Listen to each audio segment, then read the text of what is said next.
반갑습니다. 오늘도 여러분과 같이 하나님의 나라의 창조 생명에 대해서 나누게 될 또 한성준입니다.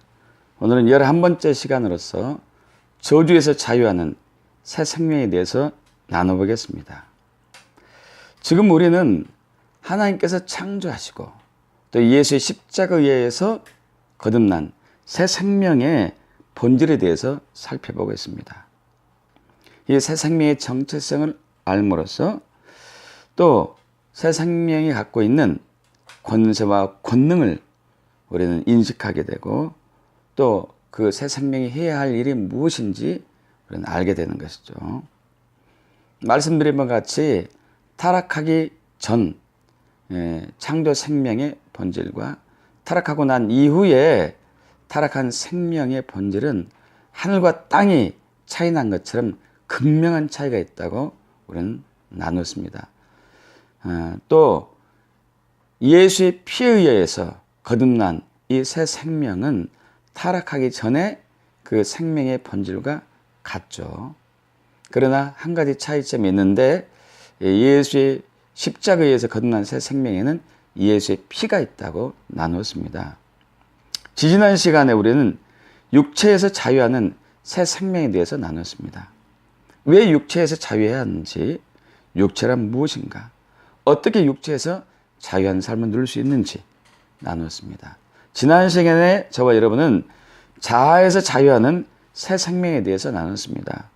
자아란 무엇인가, 왜 자아로부터 자유해야 하는지, 어떻게 자아로부터 자유할 수 있는지, 자아를 주신 목적이 무엇인지. 자아란 자기, 셀프, 마이셀프, 즉 자의식, 자기에 대한 인식, 이런 여러 가지 또 의미가 있죠. 우리의 존재를 알리는 매우 중요한 부분입니다. 영, 혼, 몸, 이 세 부분에서 혼은 자의식에 자기의 많은 비중을 갖고 있죠. 특히 혼은 지정의의 기능이 있음으로써 자아는 자유의지가 있다고 하겠습니다.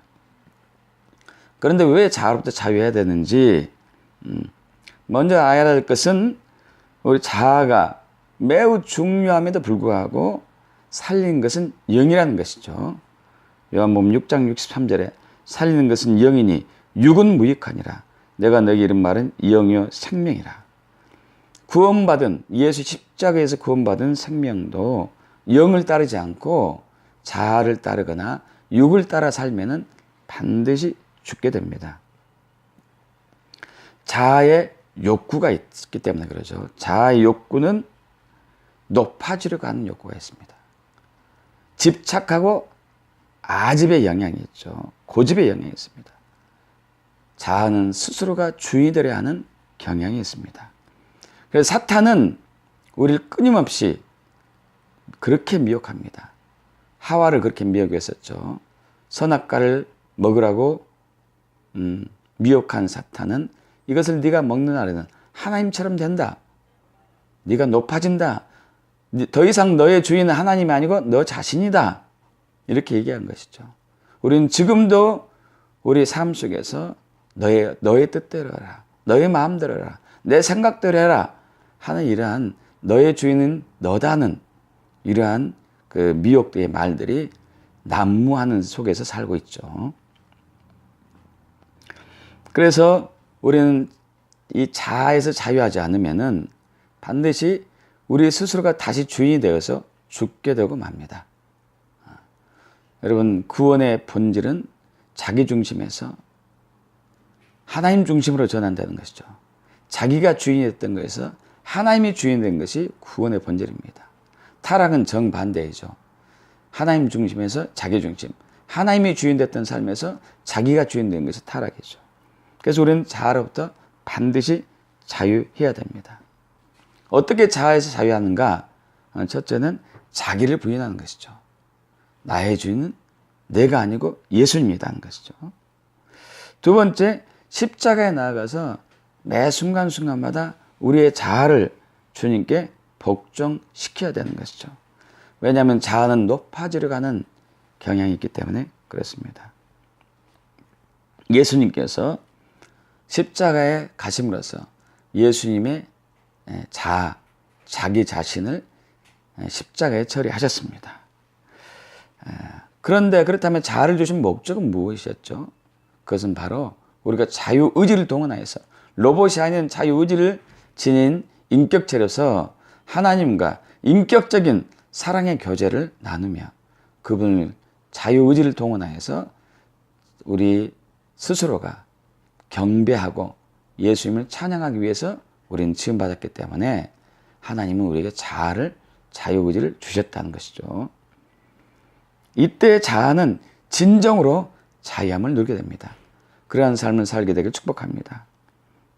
오늘은 저주에서 자유하는 새 생명에 대해서 나누겠습니다. 잠언 26장 2절에 까닭 없는 저주는 참새가 떠도는 것과 제비가 날아가는 것 같이 이루어지지 아니하느니라. 여러분, 모든 저주는 반드시 원인이 있다고 분명히 성경은 말하고 있습니다. 여러분, 그런데 잘 아시다시피 하나님께서 창조하신 인간 사람에게는 원래는 저주가 없었습니다. 창세기 1장 27절 하나님이 자기 형상 곧 하나님의 형상으로 사람을 창조하시되 남자와 여자를 창조하시고 하나님이 그들에게 복을 주시며 하나님이 그들에게 이르시되 생육하고 번성하여 땅에 충만하라. 땅을 정복하라. 바다의 물고기가 하늘의 새와 땅에 움직이는 모든 생물을 다스리라 하시니라. 하나님이 그들에게 복을 주시며 하나님은 저주를 주지 않으셨습니다. 복을 주셨습니다. 그래서 그 첫사람 아담과 하와는 저주 아래 놓이지 않고 형통하는 복된 삶을 누렸던 것이죠. 그러나 하나님의 말씀이 불순종함으로 인하여서 저주에 놓이게 됩니다. 범죄로 인해 하나님은 아담과 하와에게 준 하늘의 생명을 거두어 가졌습니다. 그러므로 사람은 땅의 생명만으로 살다가 저주스럽게 살다가 죽게 되는 것이죠. 저주받은 인간으로 말미암아 땅도 저주를 받는다고 창세기 3장에 얘기하고 있는 것이죠. 여러분, 이 저주의 삶이 얼마나 끔찍한 것인지 신명기 28장을 보면 알 수 있습니다. 신명기 28장은 총 68절로 이루어졌는데 복에 대한 내용은 14절이지만 저주에 대한 내용은 54절입니다. 그만큼 저주에서 벗어나는 삶을 살라고 하나님 우리에게 경고를 하신 것이죠. 그런데 이것을 곰곰이 이렇게 하나하나 따져보면은 사실 동일한 맥락의 말씀이 극과 극을 달리고 있는 것을 우리 발견할 수 있습니다. 1장에서 1절에서 14절까지 복과 또 15절에서 68절의 저주는 이 정반대 그 삶을 이제 얘기하고 있죠. 복은 지위나 신분이 상승한다면 저주는 굴욕적인 삶을 사는 것이고요.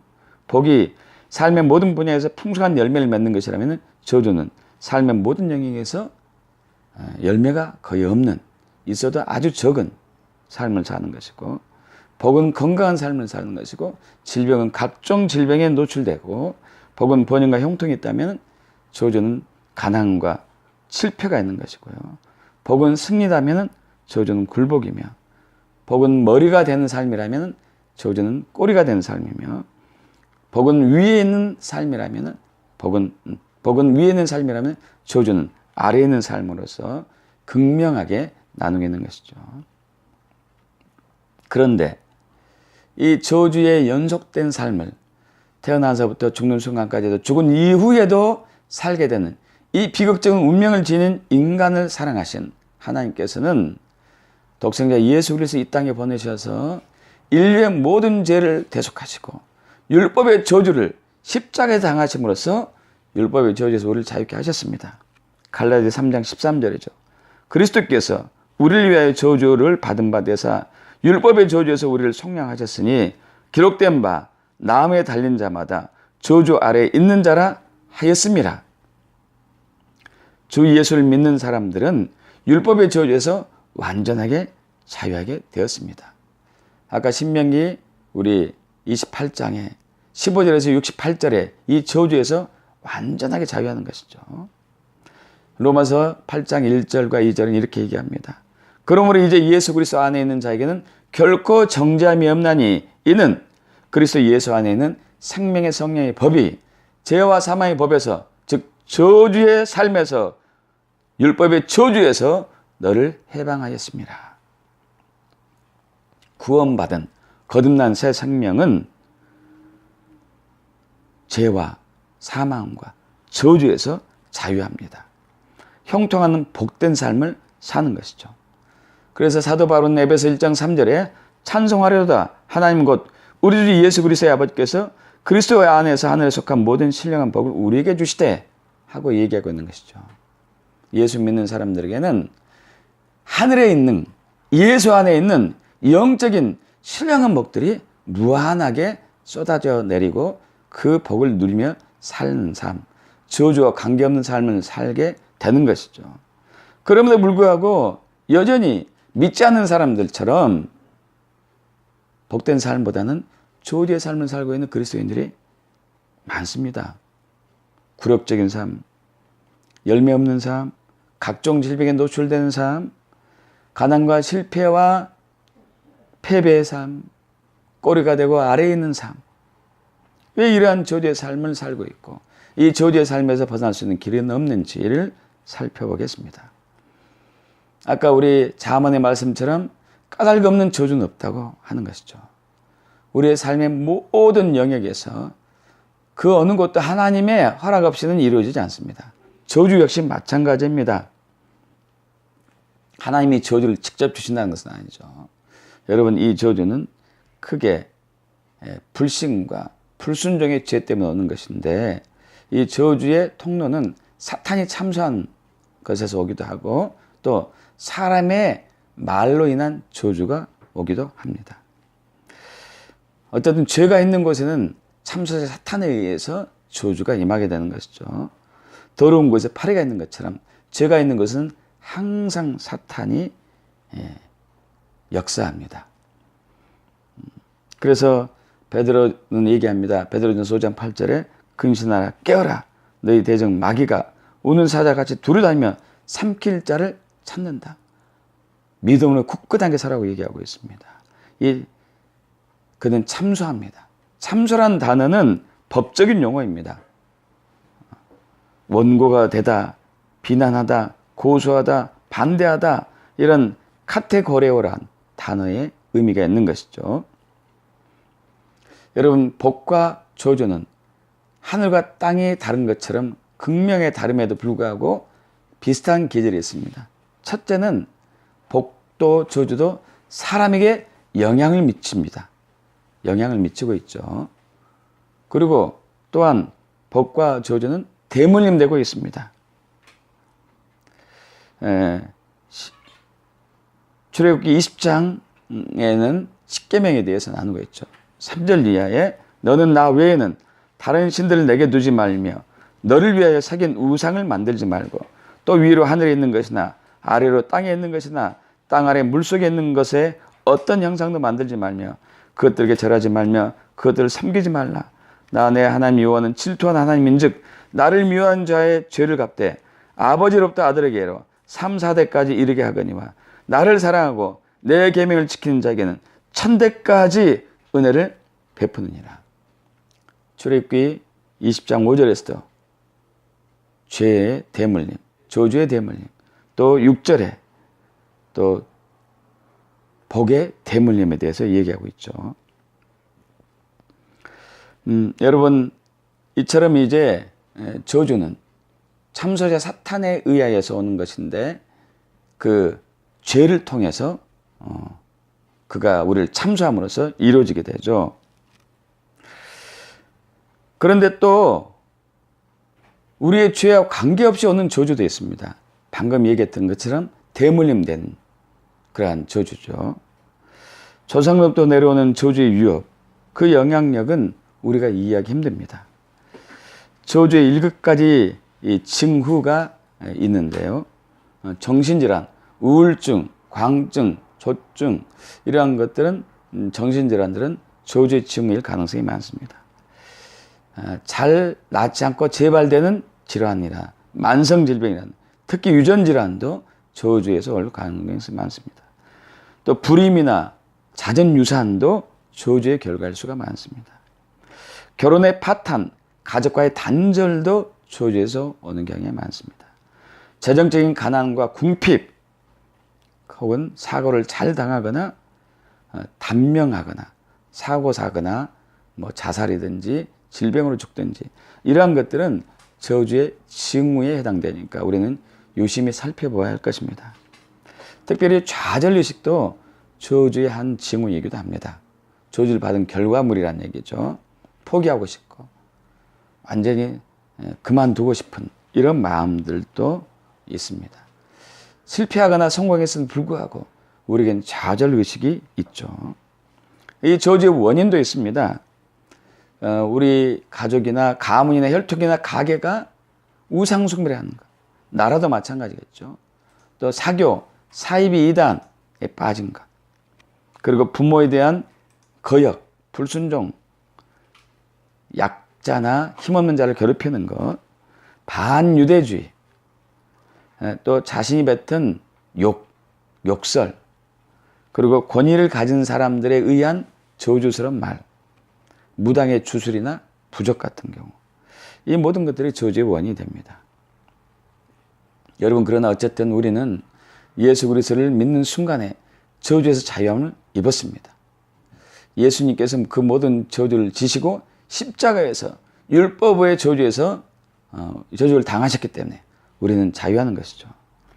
그래서 우리는 반드시 자유한 삶을 누려야 되는데 어떻게 자유한 삶을 누릴 수 있는지 살펴보겠습니다. 첫째는 믿음입니다. 3500년 전 이스라엘 백성들이 출애굽을 하고 난 이후에 가나안 땅에 들어가기 전에 광야에 40년 살게 되죠. 그러나 그들이 살게 되는 것은 불신과 불순종이었습니다. 결국 1세대는 불신과 불순종으로 말미암아 가나안 땅에 대부분 입성하지 못했죠. 믿지 못하는 것이죠. 하나님이 약속한 말씀, 하나님 자신을 우리가 믿지 못할 때 우리는 저주의 그러한 그 통로를 열어주게 되는 것이죠. 그래서 우리는 믿음, 예수님이 십자가를 지었을 때 율법의 저주를 완전히 끝을 냈다. 이 믿는 믿음으로부터 우리는 저주를 끊을 수가 있습니다. 반드시 이러한 믿음을 잃지 않기를 축복합니다. 두 번째는 불순종에 대한 죄, 불신에 대한 죄를 회개하는 것이죠. 즉각적인 우리가 불신이나 불순종의 죄를 지었다면 회개해야 될 것입니다. 사탄은 참소자로서 늘 우리에게 저주의 언어를 가지고 와서 죄를 통해서 우리를 참소하기 때문에 그런 것이죠. 그럼에도 불구하고 우리 삶 가운데 있는 저주가 있습니다. 두 종류의 저주가 온다는 것이죠.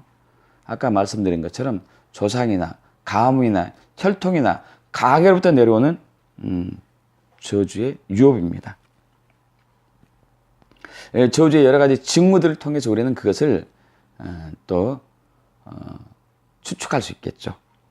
정신질환, 재발성 질환, 만성병, 유전병, 불임, 유산, 결혼의 파탄과 가정과의 단절, 재정적인 가난과 궁핍, 사고를 잘 당하는 것, 단명하고 사고사, 자살하는 것들, 이러한 것들이 우리 삶 주변에 있다면은 그리고 죄를 회개했음에도 불구하고 믿음에도 불구하고 이러한 삶이 이어지고 있다면은 가게로부터 가문으로부터 오는 이러한 저주의 유업이 있구나 하는 것을 우리는 추측해야 되겠죠.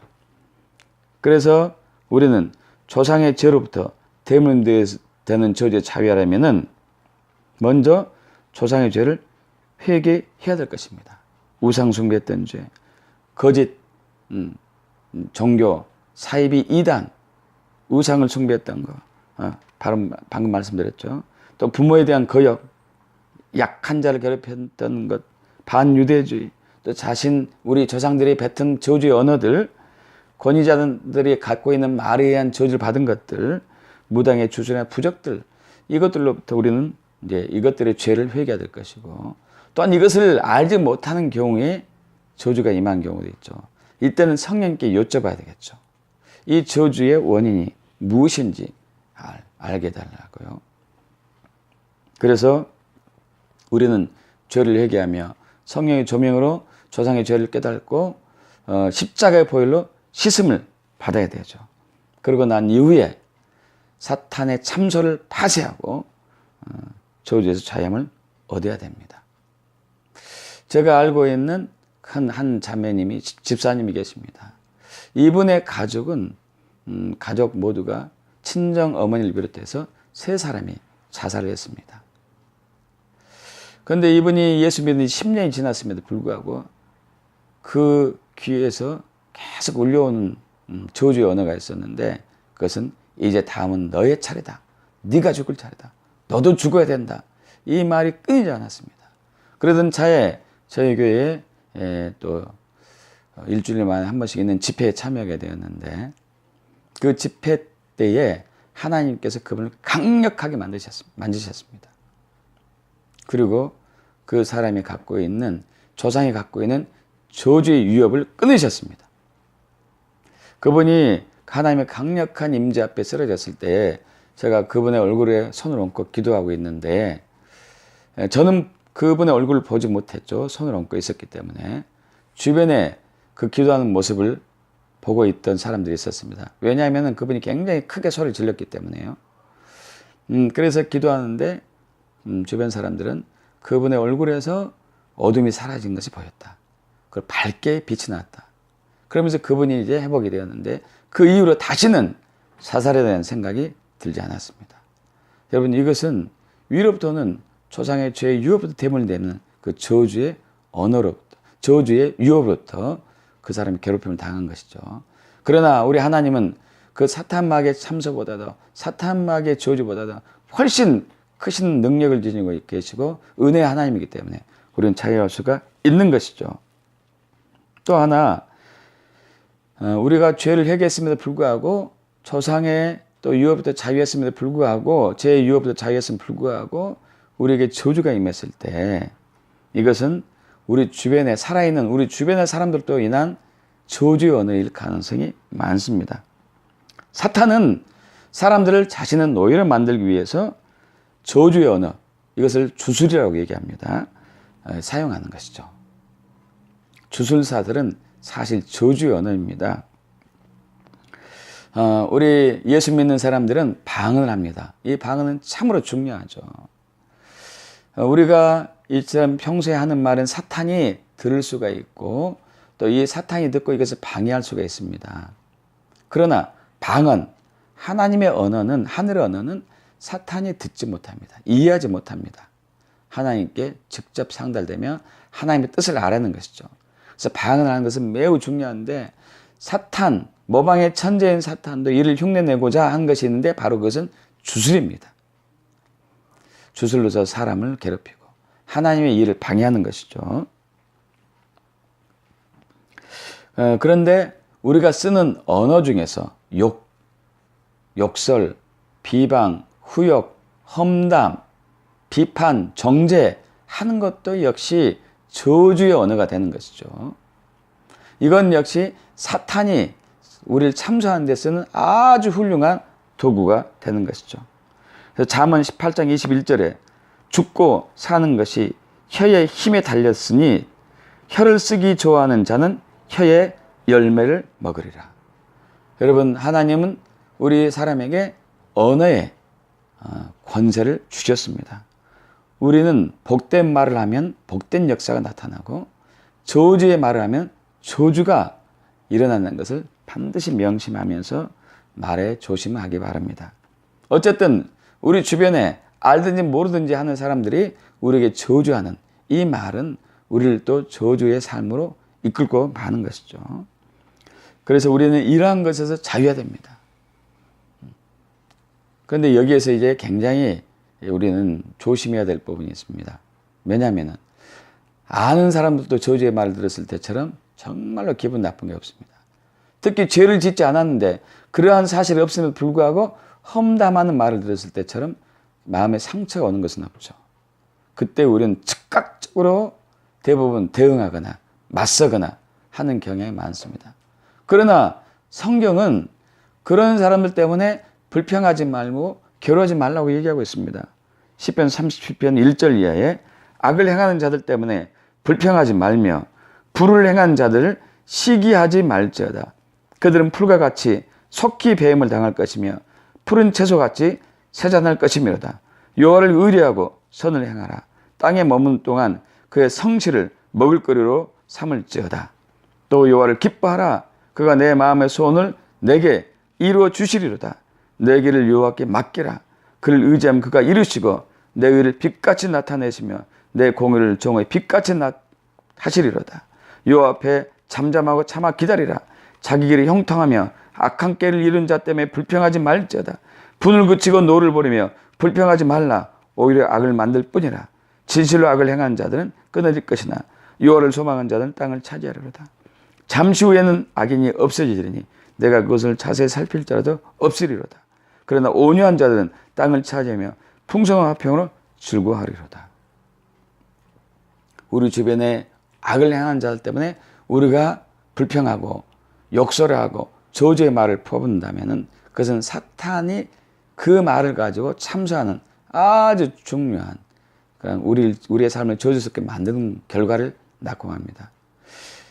수년 전에 나이지리아 갔었을 때입니다. 나이지리아 어느 집회에 참여했는데 어떤 이제 강사분께서 치유 사역을 하고 있는 도중에 귀신 들린 자가 나타났습니다. 사실 이제 그 남자는 가족이 데리고 온 것이었습니다. 그 남자는 정신병원에 수년 동안 갇혀서 살았는 것이죠. 그래서 그 치유사역자에 의하여서 그 치유사역자 앞에 섰는데 치유사역자가 그 남자를 향해서 묻습니다. 사실 그 남자 안에는 정신질환을 갖고 있는 남자 안에는 귀신이 있었던 것이죠. 귀신에게 물었습니다.